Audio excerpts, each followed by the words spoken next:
Ja, die WM in den USA, Mexiko und Kanada läuft. Argentinien tritt an, als amtierender Weltmeister seinen Titel zu verteidigen. Die großen Namen der Selektion, früher wie heute, kennt jeder. Diego Maradona, Lionel Messi und viele andere. Doch woher kommt die Fußballkultur, die solche Legenden hervorbringt? Seit 4 Jahren arbeite ich an Amor Eterno, einer fotografischen Langzeitarbeit über die Menschen in Buenos Aires, ihre Viertel, die Liebe zu ihren Clubs und die Tradition, die den Fußball in Argentinien prägen. Nun ist endlich die Zeit gekommen, daraus ein Fotobuch zu machen, und genauso wie Fußball ein Teamsport ist, so ist es in gewisser Weise auch in diesem Fall das Fotobuch machen. Ich brauche deine Unterstützung. Über Kickstarter soll aus tausenden Bildern, Begegnungen und Geschichten ein Buch entstehen, das einen anderen Blick auf den Fußball und die Liga des amtierenden Weltmeisters wirft. Alle Informationen zu dem Projekt habe ich dir nochmal zusammengefasst auf der Webseite auf abenteuer-reportagefotografie.de, dann /Amor-Eterno. Den klickbaren Link natürlich auch in den Shownotes in deiner Podcast-App. Oder geh direkt auf die Projektseite bei Kickstarter. Dort erfährst du, wie genau du das Projekt unterstützen kannst und natürlich, wie du dir dein Exemplar sicherst. Für deine Unterstützung danke ich dir schon jetzt sehr herzlich. So, und jetzt direkt hinein in die nun folgende Podcast-Episode. Viel Spaß!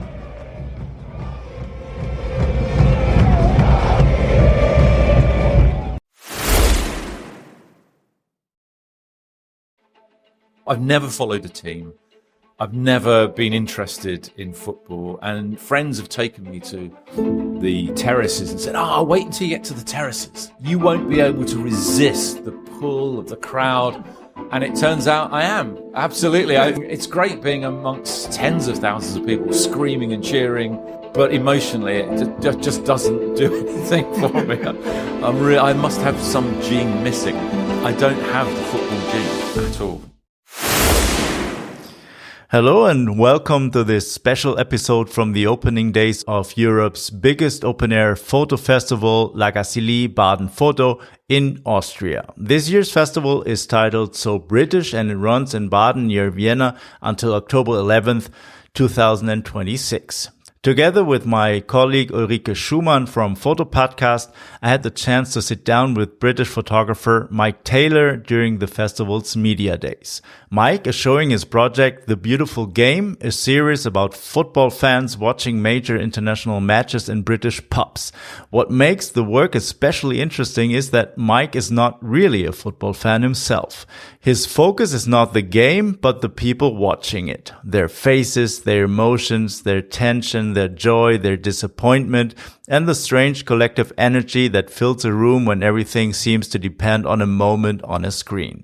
In our conversation, we talk about football, street photography, preparation, access, instinct, and the challenge of photographing people when they are completely absorbed in what's happening around them.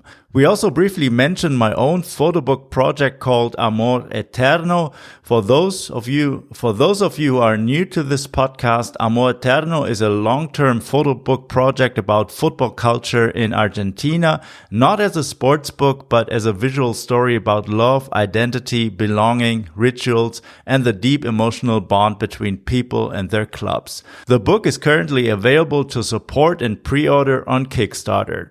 You will find the link in the show notes. Thank you very much for your support. And now, let's dive into our conversation with Mike Taylor. Okay, let's get started. Thank you very much, Mike, for taking the time to sit down with us. It's a pleasure. It's an absolute pleasure. My first podcast. Yeah, we talked about that. It's your first. My podcast virginity. Okay. And with us also Ulrike from Photo Podcast. Hello. Hi, everyone. We really enjoyed already a lot of talk, and I'm really looking forward to this interview. Yeah, it kind of feels that we've done the interview already. We've talked so much last night and also today over breakfast. But Mike, now we have the recording device, taping. We should have had the recorders with us last night. Yeah, we could have saved us the time. Yes, but let's get it. A lot of outtakes. Yeah. Yes, a lot of outtakes. I think, yeah. Okay, where to start, Mike? You told us that you have quite an impressive career, diverse career in journalism, in movie, in digital developments, and of course photography. Yeah, I've been very lucky, very, very lucky. I mean, it's I was never very good at school. I had terribly bad eyesight, so that makes just everything quite hard. I went to a very sporty school, so I was rubbish at sport because I couldn't see very well, and I wasn't a great student. I mean, but I left school, didn't go to university, didn't go to college, but I managed to land some work experience with my local paper. And the only thing I could do really was any good at was English, was writing. So I did 2 weeks work experience on my local paper in South London, and 2 weeks became 2 months, became 6 months. And then the union stepped in and said, either give this guy a proper job or get rid of him, and which is more than fair. And so I ended up as a trainee journalist, in local papers. Remember when local papers used to exist? I don't think they do anymore. And I did that, and I really, I had a great journalism career for 20 odd years. It was an amazing time. When I started in journalism, newspapers were still set with hot metal, and we went through the polymer photo makeup to computerization, to full digital makeup. So sort of saw that. And in my career as a journalist, I went into TV news. I worked at ITN and Sky News in the UK. I don't know if anyone knows those, but, and there it was seeing us move from film to videotape to digital, so it's in both industries, having seen this transformation. And gone through it with everybody else. I mean, a lot of the time, what history books never tell you is you're making this up as you go along. These technologies come along, and you have to the people involved have to shape them and use them and transform things. It's no one gives you a rule book and says, "Oh, this is how you do it." It's like there's no instruction manual. Yeah. You just make it up. So I did that, and I got very disillusioned with journalism in about 2001, and I wasn't really sure what to do. A little closer. Oh, sorry. I got disillusioned with journalism in about 2001, and I really wasn't sure what to do. I was working at Sky in the UK, which has news and sports and movies, and my boss basically handed me this golden opportunity to go across to Sky Movies and shape their digital side, their digital output. Because I'm a huge movie fan and always have been. And it really was, again, falling into something that wasn't planned. And it turned out to be great. It was a dream job. And then I did that for 10 years. After that, I did some development work in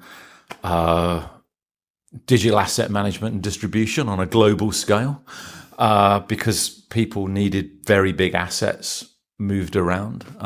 We looked at that, and then my wife is a sommelier, and so we opened a wine shop and a wine bar in West London, and we did that for 10 years. So it's been a really interesting, varied life. But we probably want to talk about some photography. What role did photography play all along? It's always been there in the background. I remember very, very vividly being 6 years old. My first really kind of clear memory. So about 6 years old, being dragged out of bed in the middle of the night in my Thunderbird pajamas. And we were staying at my grandparents' house because at the time, I don't think we had a TV. And so I was taken into this room with lots of people I didn't know, and they were all watching the TV. They were watching the moon landing in July '69, which is how I can pinpoint it. You know, I remember being dragged out of bed. That's the kind of thing. And we all sat around and watched this, and it struck me then, on the night, it struck me that the first thing that Neil Armstrong did on the moon was take a picture of his friend. And it really kind of, astronaut, I mean, I was space mad as a kid, but astronauts and spaceships, you know, I was never going to be an astronaut. I was never going to fly spaceships, but we had a camera because it came out every Christmas and every holiday. And we've got the albums that have still got the pictures from then in there. So it was something very relatable. And about 2 weeks after that, we were on holiday in a caravan. And my mum just handed me the camera and said, "Why don't you have a go?" And I've still got that picture on my desktop. I look at it literally every day. It's a very banal, terrible picture of my mum and my two grandmothers and one great-grandmother and my brother and a couple of uncles. It's a terrible picture, but it's, you know, I look at it all the time. It's one of those pictures that's just there because that's where it all started for me. That was the beginning. But that's what photography does. I mean, the picture doesn't have to be perfect in terms of whatever composition, but if it brings back memories and anchors a certain moment, then it's a valuable. And then, of course, you fast forward sort of 60 years, and I'm reading Roland Barthes, and he's talking about his picture of his mother, which he never shows us. And I don't think that picture of his mother ever really existed. I think it was a conceptual picture of his mother looking perfect and as he remembers her. But I've actually got this picture on my desktop, and I do look at it all the time. Yeah, it's kind of just there. It's you know, I've used it in various things now, so it comes up in work, but and talking about photography. So, but it is always there. It's a permanent thing. You know, So at home, I scrolled through the editions on the website, and I saw your pictures, and I thought of Kai publishing his first book about soccer, and I thought perhaps it would be nice to talk to you too. And now it turns out it's really funny with you two. So much similarities. It's an amazing coincidence. I mean, it was great getting work last night because, you know, the football stuff that I produce is in black and white, and yours is in this vivid, bright, in-your-face color, which I think is great. And I mean, there's so much that's different between what we do. Yet, so it's the left and right foot of the same thing. It's great. It's really nice to meet you, and really nice to see your work. And I definitely want to buy a copy of your book. Get it out. Stop talking about it. Do it. You know? Stop doing this podcasty stuff. Go and finish the book. Get it printed. Thank you very much. Yeah, I also enjoyed your perspective on football. And what I find amazing is that, well, first looking at your pictures, not knowing anything about you, I thought that, you might be interested in the game itself too. But then you said that you couldn't care less about the game. I don't ever use the phrase "I couldn't care less" because I think it's a very, very brutal phrase.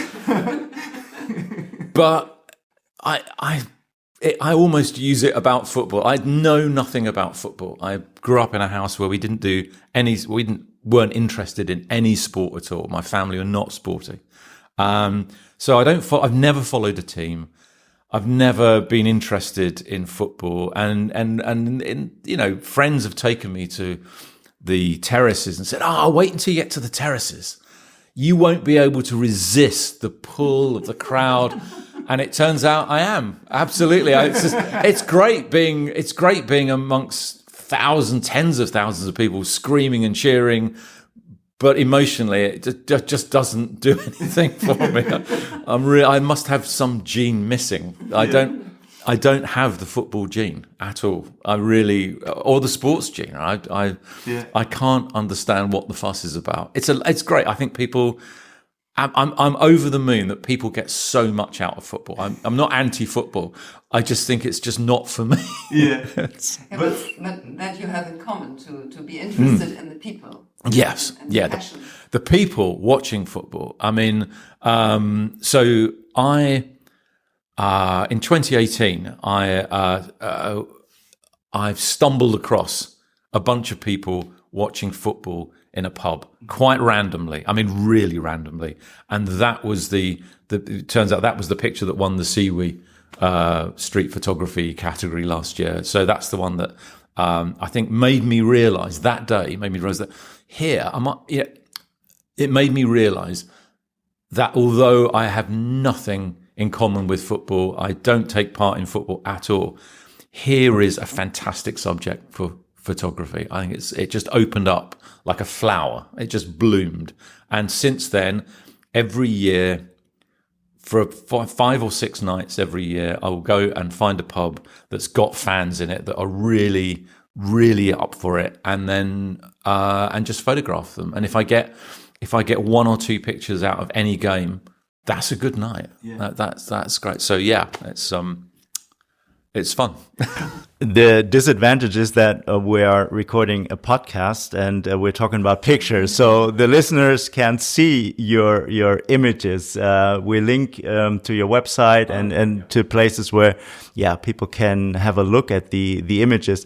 What I found very interesting, you touched on it. You said that this picture, when you stumbled across a bunch of people watching football in a pub, you took that picture, and out of that came the series and your topic. This is something I think many photographers can relate to. You take pictures kind of randomly, maybe on the street, but they don't connect in a way. What was it that made click in this moment, and that you realize, okay, this particular this could develop into a series or a topic to follow over a long period of time?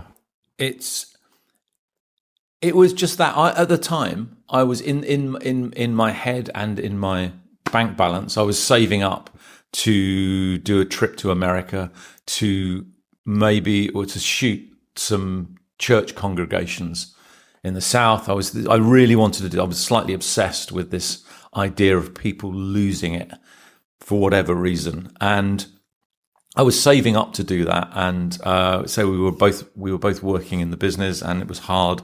I didn't have a lot of time for photography, but at this moment, this happened. This chance afternoon of walking into a pub full of World Cup fans. And the pub was packed, and the only seat in the pub was the one that couldn't see the screen, because that was. And in fact, in any pub on any World Cup game, there is always a seat that has no view of the screen, which is always free. So it felt like this was here is something. The universe is just presenting something, So all I had to do. So I did it, and I did it again. That World Cup, the 2018 World Cup, I did it a couple of times, and some of my favourite images are from those first few times. Hopefully, since then, I've got better at it. I think that's you hope that. I've certainly learnt more about crowds and working with people who maybe have been drinking for 3 or 4 hours. So there is a kind of handlingness you have to go through. But on the whole, people are so generous and so kind of into it, and they might question, why aren't you just watching the football? Why are you here with? I don't. And then the game starts, and you're invisible. And do you ask before? No, I don't ask. I mean, I don't ask the crowds. Now one thing I've learned to do is find a pub that isn't just run by someone who can see what I'm doing, is willing to say yes. I now actively seek out pubs, or in fact they seek me out, saying, I'd love you to come to our pub and shoot here. We'd love you to do it. We'd love to see some of your pictures shot in our pub. So it's kind of self-selecting, and the opportunities open up by doing the work. Yeah. So but I don't think this is answering your question about how it became from one shot to a series. I mean, it really was a chance photograph. And I shot, I think, about 800 frames that day. When I realized there was something there, about 800 frames, and going through them in Lightroom, it's like, yeah, there's not good, there's not, interesting. And then there's one that just jumps out at you. It literally leapt off the screen. And I almost couldn't believe it. It was a real milestone moment. Because before this, as I think I said, I've always had a camera and taken pictures, been a happy amateur. And I've always had a camera. I enjoyed it, but never taken photography seriously. And about 3 months before this picture, I had changed the way I photographed. I'd really committed to photography in the same way that if someone's a little unfit and overweight, they say, I am going to go to the gym. I am going to do it. And I'm going to do it regularly and kind of religiously and see where I am in 3 months or 6 months or a year and see if I can make a difference. And that worked perfectly with photography. The image that won you the CEWE Award, was that one of the first pictures you took? Yeah, that was that day. That was that day. So, yeah, spool forward a few years and I entered that and a few other pictures into the CEWE Award. I don't have a printer at home. I don't have a photo printer. So I use the CEWE machines in Boots the Chemist at home to print 7x5s just for friends or for to say thank you for dinner or just as test prints, just before you get something printed large, just to kind of see how it looks because it's cheap and it's affordable, it's easy and it's somewhere I walk every day. So, and they advertised this, the screen advertised this competition, the photo award. And then when I got back on Instagram, something that was like, oh, CEWE Photo Award again, as you don't notice it and then you notice it a lot. And I thought, well, I've got 12 images that I prepared for something else. And I thought, well, I'll just enter them because they're sitting there on my desktop. It's no effort to, and the CEWE Photo Award is free. It's easy to do. You don't have to create some great subscription and it's very easy. They could not make it easier. Just drag and drop your photos in and it's really simple. And then also there was that thing that I noticed that apart from the fact it was free, it also generates, every picture uploaded generates charitable donations. So I thought, well, what do I do when I can upload 12, because they're sitting there. And actually, there is a funny story about that, in that the 12 pictures that were on my desktop were for a competition in Kent. Someone has said, oh, I'm a member of the local camera club. And they said, oh, we like your work. You should prepare some pictures and we'll submit them to the Best of Kent, award. And I thought, okay. So I did them and processed them and printed them out digitally. And they were entered, and not one of them was accepted. So Kent very roundly said no to my pictures. I thought, well, maybe CEWE will say yes. And the nice thing was, of the 12 pictures I think I entered, one won its category. A separate different one won its category in the UK for street photography. And I think 2 others were sort of shortlisted. It's like, okay, well, maybe Kent were wrong. Maybe all the photographers in Kent were sort of, maybe they just didn't get it. And how is it to see the pictures here? I was talking to some guys from Austrian TV yesterday, and I'll be honest, there was a tear. I mean, I've never seen my work printed that big, arranged. I've never had an exhibition. So it's very emotional, very, very emotional. And then you're looking at them, and then people walk past, and then you engage with people, looking at your work, and you chat to them. And that was, I mean, I'm tearing up now. That was incredible. It was absolutely incredible. This whole festival is amazing for that. It's just, I can't think of anything else like it that I've been involved with. It's amazing. What were we saying? I'm sorry. What was the question? Sorry. We talked about how you do your pictures. Yes, that's right. We did. And as I say, I've got better at it. I realise now that there is a kind of formula for doing it. There is a kind of way that you approach it, and it's knowing that people always move forward when the action happens. So if you're opening up to 1.7 because it's a very dark room, and some of the pictures I've got exhibited, some of the pictures that I take were during the World Cup that was in Qatar in the winter. So they were in pubs at night with all the lights turned off, and the only light on the crowd is from the TV screen. So the shooting conditions are not ideal. You know, people are moving. You're using 30th, 60th per second at 1.7 and 12,000 ISO. So it's you're never going. They're never going to be art prints. You know? They're not studio prints at all. They're grainy, contrasty. There's blur. I'm sure the judges in Kent would hate them. You know. Yeah, different things that the jury looks at depending on the kind of competition or the contest. Yeah. But the emotion, that's the important thing, to capture this enthusiasm or the kind of this, when people or fans are, cheering for their team and going through some tough moments, and to capture all that in your images. I think that is what makes them so special. Take us a little bit into the process. You said that you learned a lot about managing a crowd and to move as a photographer in this environment. How do you go about that? There is definitely a process, and it kind of breaks down into first you need to find your mojo. You have to get your head straight. You have to want to do it, and it helps, as we've said before, it really helps if you're not a football fan. So you have to kind of want to do it, because standing in front of a couple of hundred drunk football fans is not everyone's idea of fun, you know. So you've got to want to do it, first of all, and you've got to realize that you can't watch the game. You can't really concentrate. You've got to concentrate on the crowd.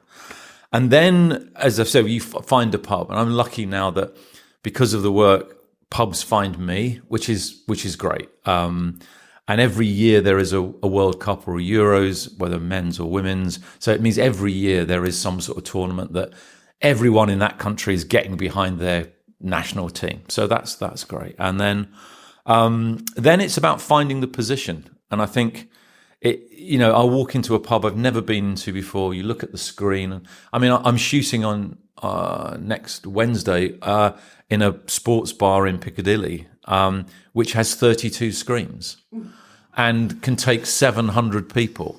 So, until I've recce'd it, but until I actually get there, I won't know really what 700 people in a small space with 32 screens actually looks like. So it's a bit up in the air. But you arrive early and you find your spot, and you kind of see people getting together, and you see clumps of people, groups of people, and so you kind of pick a spot. And I think you have to it's not a sort of photography where you're thinking in 5 minutes, I'll move over there, and then you have to kind of make your decision. Sometimes you pick the wrong spot and you realize, but you're not going to be getting up, blocking the screen and walking across a busy pub, annoying everybody in the middle of a game. So you just have to sit there sometimes. I think half times were invented to allow photographers to move.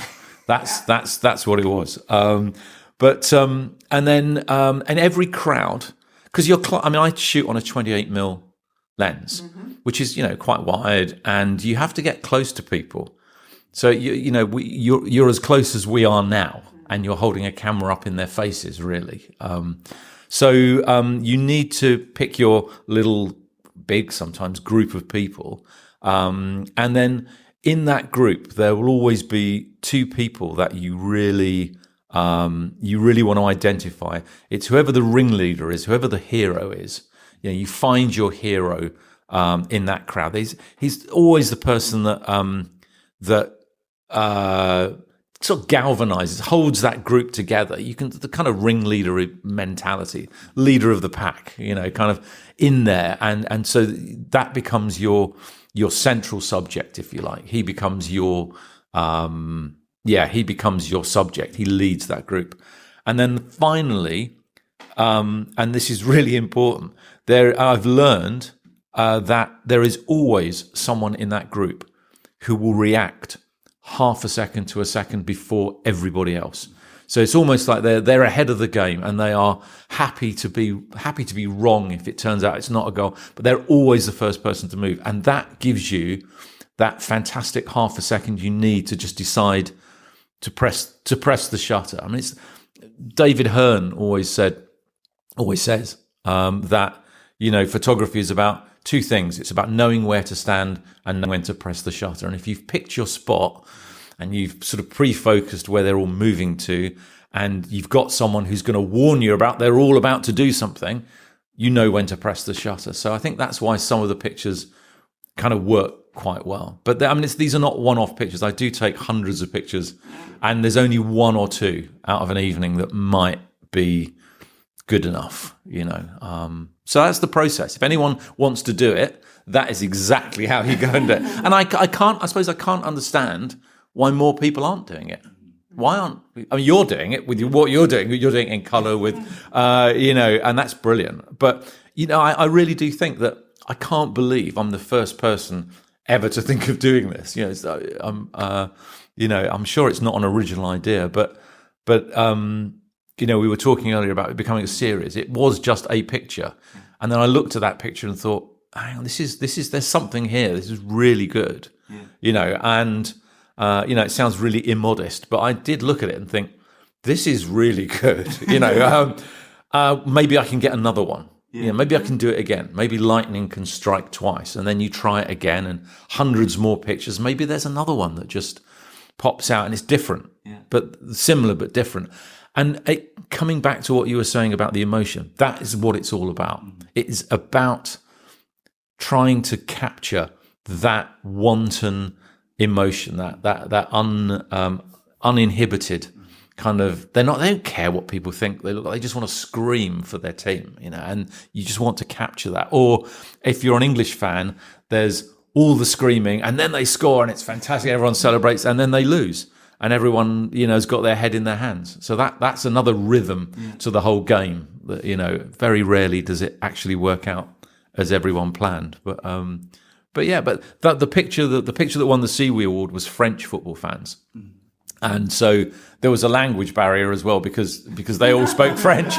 Everyone in that pub was French, and I don't speak French. And so it was kind of like me just smiling, and I'm sure they can speak English. They work in London, but there was a real they didn't care that I was there. Yeah. I was just happy to be there and happy to have done it. And I've been trying to find that guy. Yeah. I've been using social media, and I approached a couple of big French football websites saying, can we find this guy? I'd love to give him a print. Because that picture has done so much for me as a photographer, and everyone loves it. And I just think it would be nice to give him a print of that picture. So if anyone knows him, let me know. I'd happily send him a print of that. Something I'm curious about is that when I take my pictures, I have the advantage to wear this official jersey as a photographer and being close to the fans. Like the distance is the same that I take my pictures, but I don't have to do any explaining to the fans because they see I'm an official photographer. And as you mentioned, there's a fence between me and the fans. You don't have the fence, and do you... no life is best and no fence. I usually do. I've learnt to get a beer. Always go and get a pint of Guinness or something, and just put it there and have it there, even if you don't really plan to drink it. It just kind of blend in a bit more, and as I've said before, the nice thing is that I've never had any trouble. Even with the drunkest football fans. I mean, really, a couple of pubs I've shot at, they have been really out there and really drunk. And maybe not just drunk. I mean, really, out there. but no animosity, no aggression. Yeah, but you are just there. You don't introduce yourself and say, I'm the guy with the camera. You just try to be as... I will just sort of say to people very casually, yeah, I'm doing it for the pub, doing it for the landlord. I'm just here, ignore me, carry on. And people will ask, and then you show them some pictures. And usually that's the moment when you show them something. Oh, hang on. We could look like that. Yes, you could. It's like, okay, yeah, it's fine. Yeah, do that. Yeah. But yeah, it's I've never been thrown out of a pub. There's never been any animosity at all. It's always been really quite good natured. Yeah. I think they just can't understand why anyone would want to do this. It's a kind of bizarre, like, why? Okay, whatever. And then the game starts, and then you become invisible. Yeah. So it's great. I love it. I love doing it. And how much attention do you pay to to the commentators, to the sound from the TV? Is that something that you have in your ear to know when to? More about it's the tone of the pitch that goes up. Commentators like to get more excited, so yeah. Then so you do listen, and you're looking at your canary, who's if they're about to get excited, and I mean, exactly, the canary. I couldn't think of a better word, but it is that canary moment where if if it looks like they're gonna go and the commentator's going up, then yes, it's a. As I hear David Hearn in my head saying, "Press the button now." So now's a good time to press the button. But it's I do listen to. I mean, I don't pay any attention to it. It's just more the pitch of the commentary, but it helps. It definitely helps. Yeah. Maybe a very German question. When I teach workshops, street photography, there's always the concern: are you allowed to take the picture of people? And I can hear the question coming up because you're so close. And in Germany, it's a big discussion with photographers photographing in the public. They're very worried about taking pictures of where a person is clearly, shown. In the UK, that's not an issue, It's not. I mean, it is an issue in the sense that, people can quite rightly say, "I don't want my picture taken." I was in. Some of your listeners might know King's Cross in London. It's a big station, and there's a canal that runs past. And in the summer, they've got these kind of big concrete seats on one side, and they show the tennis and the football on a big jumbo screen. And I was standing next to the jumbo screen looking at people watching the tennis. And I realized this really aggressive guy kind of got up from his, in a crowd of hundreds of people, sitting in the sunshine watching the tennis, kind of made his way up across the back, over the bridge between us, and came over and was really, "Why are you taking pictures of me?" Okay. It's like, I'm not taking pictures of you. I'm taking pictures of several hundred people watching the tennis. Mm. But he was very specific. From his point of view, someone was taking a picture of him. And I think you have to be aware of people. I have a bigger problem, actually, than shooting people. I mean, I don't have any problem with shooting people in the street. And if someone says, "I don't want my picture taken," of course you're not going to take the picture. In a pub, it's slightly different, because if the landlord has given you permission to, and he wants you to do it, then they can either go along with that or they can drink elsewhere. Mm-hmm. Out in the street, I get it. I know I would never, ever just put,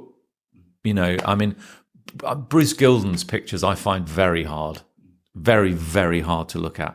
And I know that he does what he does and why he does it.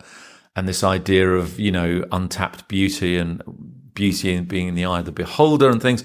But I just find those pictures quite hard. And I wouldn't ever be that sort of photographer. I couldn't ever do that. It's just not me as a photographer.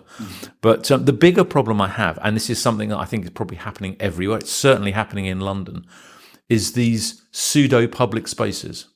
So somewhere that has been streets and, park maybe, or whatever, river walks, there's some redevelopment happens, and then you bring your camera out and someone in a high-vis vest turns up and says, "You can't photograph here." It's like, well, why can't? It's not public space. And It's pretending to be public space. The public can walk through it. And most of London now, certainly all of the city of London, is a pseudo-public space. And there are parks and open spaces and town squares and all sorts of things all over central London where anyone who brings out a camera is going to get jumped on very quickly by people in high-vis vests saying, I'll call the police if you carry on photographing here. You simply are not allowed. We own this space. My bosses own this space, and there is no photography. And it happens so often now. So many cases where you see a nice reflection in a window, there's a nice silhouette of a head moving through a highlight, and you kind of think, that is great. I'll just wait here, just wait for the right person to walk through. And sometimes it's just seconds, where you're surrounded by security. And I find the creeping privatization of public spaces really, really worrying. For me, that's a much bigger problem. But I just pretend, if they do it, I just pretend I'm a stupid old man. And also, the other thing is, they don't mind people, they've got outside restaurants and they've got everyone on their phone taking pictures, but you bring a camera out and suddenly you're breaking the law. And I find that quite hard. But being older and having white hair means you can just pretend to be someone's granddad, and they're not gonna call the police on someone's granddad, are they? I mean, really, unlikely.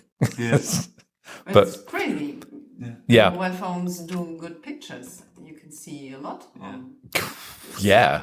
It's funny. A friend was telling me the other day that he works at the American Embassy in London.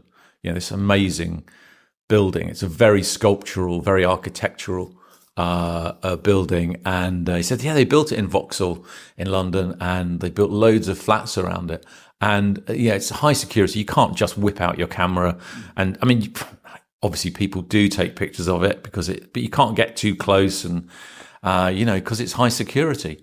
And all the flats around it have been bought up pretty much en masse by Chinese people. Many of them are spies, and they know this, but they literally can see into the embassy. It's really kind of, there's a weird dissonance there between, this is the most secure spot in London, but hang on, we'll build flats around it, and then China will just buy all of the flats because it can, and it's surrounded, literally surrounded. It's a really very weird situation. And again, there's another place you don't want to whip out your camera because those men haven't got just high-vis vests, they've got guns. So, I remember it's actually during the pandemic, there's a restaurant just across from the embassy, and it was during the pandemic, and it was when restaurants were closed, and we drove down there to pick up they were doing a special, takeaway thing. And while they said, it'll be just 2 minutes. And I just had my camera with me and wandered over to the embassy, and just thought, that's a really nice shot. There's no people about, and it was silent and it was empty. And I did pull out my camera, and you've never seen 4 men with guns appear so quickly out of nowhere. It's amazing. Yeah. It's like a magic act. They just pop up. And so I don't do that with a camera. it's a top tip. Don't do that. Well, leaving aside all the dangers that might be there, photography, or the wonderful thing about photography is that almost anybody can do it these days. Pick up a camera, have a creative idea, and go about it. And what I find very interesting is also how you decided at one point you wanted to take your photography to a next level. You said that you put in effort to study photographers. You went on YouTube, you watched tutorials, and this is accessible to anybody. So everybody can do that. Tell us a little bit about how you did that, and what did you take away from these photographers you studied to kind of bring to your own photography? Okay. It's a bit of the story. We were so back working at Sky Movies, 2009. We were given iPhones, and I think I actually remember the day I picked up the iPhone and played with the camera, and thought that was the day I put my Canon down. I never picked it up again Because like, why do I need to? I've got effectively a Polaroid in my pocket. You know, it takes nice little square pictures. Oh, hang on, you can share them now, and you know, you can print them, and you know, easy. Why would anyone worry about having a camera when you've got this kind of low resolution, easy thing? And so I had we were in Vietnam in 2018, and for my first time there, it was fantastic. Had a most amazing trip, and I took a picture, just sticks in a lake kind of thing, and got back to the hotel room, and I looked at it, and I suddenly thought, that's what I've been missing. You know, I've been missing for the last 2 weeks. I've been missing having a camera. I felt like I've failed to capture my emotion, my feelings about Vietnam, because, you know, the pictures are nice on the phone, but I really missed having a camera. And I've wasted 2 weeks. And actually, the truth was, I hadn't wasted 2 weeks at all. I had wasted 10 years. And it really felt, that really absolutely like was a gut punch.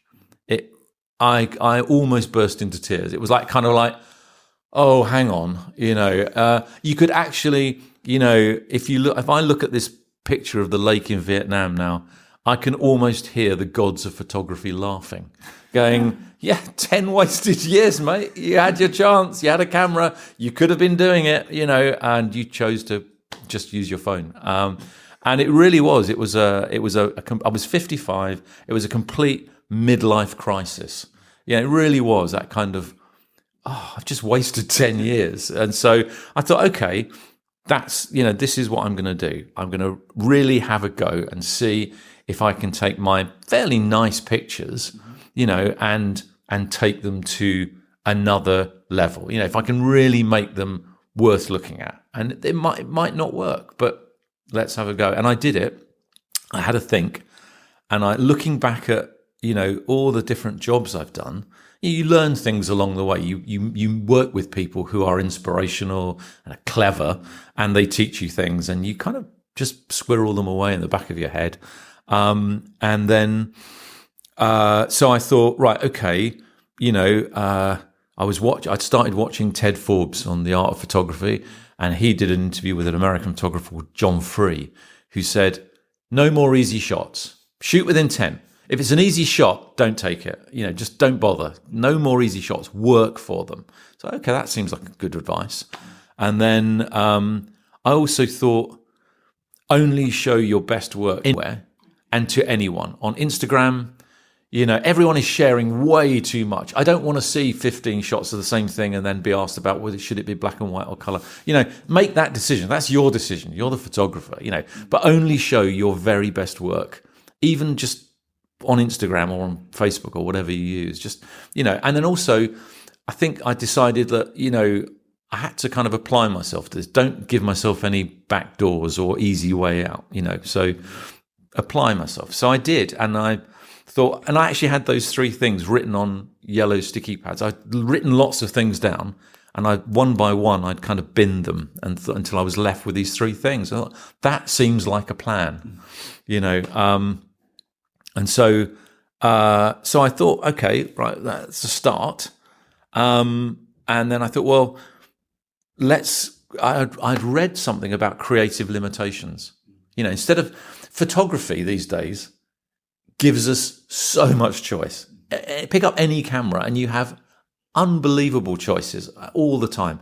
And this idea that maybe my pictures would be better if I restrict the choices. So I decided just the one camera. I've got a Leica Q, 28mm. So that's one camera and one lens. I've never felt comfortable shooting in portrait mode. So I just thought, well, let's just do landscape. And it's 3x2. So I like that 3x2 landscape aspect. It works for me. And so, okay, so that's the camera and the lens sorted, and 3x2 landscape, maybe a little bit of cropping, you know, and then I was using Lightroom not to edit pictures, just to store them, because I wanted to store them. I think I got Lightroom because I wanted to store some family, you know, some of my wife's family pictures. Her father was a massive photographer, thousands of slides. You need to organize them. And so I got it for that. So I thought, well, maybe I can learn a bit of editing, you know, playing with them. So that's I kind of went forward. and thought, well, let's do this. And I kind of made it a bit like going to the gym. It's that kind of, let's see if I do it a little bit every day, a little bit every week.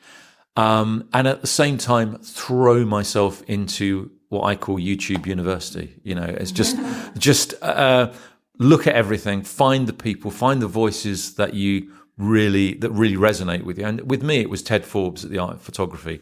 This very educated man, a very good teacher who had obviously he's had a career in education. And so I just started burning my way through these videos about composition, things that I kind of sort of innately knew, but had never really thought about. I never went to art school and never did any kind of graphics training or design or anything. It's just, kind of things that you sort of learn, but you don't know that you know. It's kind of, so I did that. So I read everything I could. David Campney is a brilliant writer. I've never met any of these people, never had any to do with these people, but they are just Ibn X Perello, David Campney, Ted Forbes. I just absorbed all of this, David Duchemin as well. I like the way, again, all of these people, I think they write brilliantly about photography, and they were the voices that I kind of resonated. So I just deep dived on those and tried to put into practice everything that I was learning. It was for someone at 55 who'd never been to university, who'd never done any real studying after they left school at 16, 17, 18, whatever. It was it was quite rigorous, and also having been through work, you kind of you teach yourself to you treat it as a project. You have to focus. You have to apply yourself and you have to do the work. You actually have to do the work. It's that great quote about 50% of photography is owning a camera. The other 50% is actually using the camera. So it's half of photography. And I think there are lots of photographers who could be so much better if they stopped reading reviews of lenses and started looking at other photographers, started looking at their own work. That was the other thing I did. So that was the other major thing. So after I took the picture that won the CEWE Award, so the first football picture, I thought, this is a good picture. So I literally Googled, how do you criticize your own photographs? And, a few things came up, and I settled on this simple way of being able to take my pictures apart in the same way that I would take anyone's pictures apart, in a kind of conscious, what do I see? What do I think? What do I feel? It's out there on the internet, has been forever. It's not, I didn't discover it. It was just, to me, it just made perfect sense of, you can look at any picture and you can go, okay, what do I see? And you can make an inventory of the elements in that picture. And then what do I think? It's like, well, technically and aesthetically, what do I think? And then most importantly, what do I feel? What does this picture make me feel? And the problem with so much photography, as I can see it, is people produce pictures that don't make us feel anything. There is so much, and then when you do make a picture that makes you feel something or makes people feel something, it is game changing. That's the real decisive moment in photography. Someone finds an authentic visual voice, produces something that creates an emotion in the viewer. That is the decisive moment in photography. That's when the magic really happens. And I was very lucky, and that picture for me kicked off that process. And there's a reason that I don't show any pictures from before, very few pictures from before 2018, because you look at them now and they're just not good enough. I took lots of pictures of trips and Arizona and the Grand Canyon and America and Vietnam the second time we went, and they're fine, but they're not good. They're not good enough. They're really not good enough for me to want to show them to anyone. And so that's why it's kind of post 2018. So I think I am the world's oldest emerging photographer officially. We should get the Guinness Book of Records in and see if that's true. But it feels like that. I feel I have an awful lot in common, it feels like, with people who are so much younger,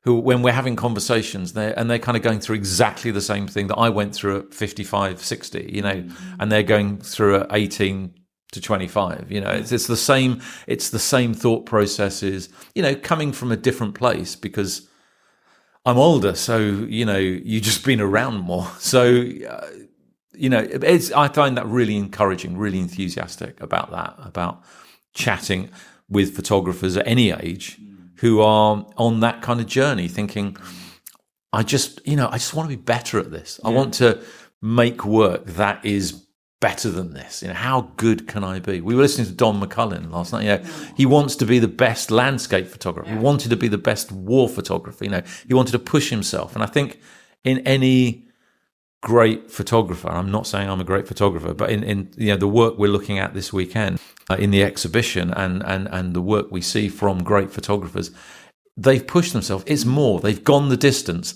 and then gone that bit further. You know, it's more. It's more. And I think if you really push yourself like that, you will produce work that is more. And those are the pictures I really want to look at. That's the work I want to see. Like your pictures of football fans. You know, that I want to see this book. No. It's coming. It's coming. That's great practical advice, and it really resonates with me. Your way, how you develop your photography, and I think, yeah, that's true. Like we always, or like as humans, we strive beyond what we have, what we are capable of, and just to explore our potential and see what we can make of it. Not having like a specific goal in mind, but like just go on that journey and see where you can get.